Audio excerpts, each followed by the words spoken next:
সন্তান মানুষ করছে, মানুষ করেন, সন্তানের উপার্জনের ব্যবস্থা করছে। উপার্জনের ব্যবস্থা করা আর সন্তান মানুষ করা এক কথা না। টাকার অঙ্কে মানুষ হয় না, আখলাকের দ্বারা মানুষ হয়। আখলাকের দ্বারা।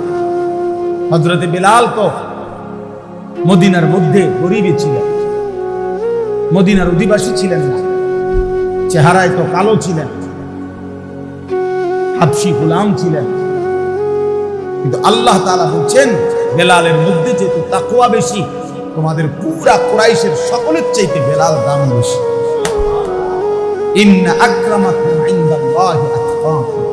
এই আয়াত সরাসরি হযরতে বেলালের জন্য নাযিল। প্রথম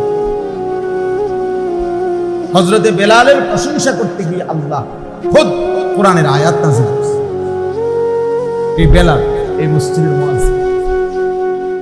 আল্লাহ বলছেন তোমাদের মধ্যে সর্বোত্তম সম্মানিত ওই ব্যক্তি যে যত বেশি, সবচেয়ে বেশি আল্লাহকে ভয় করে।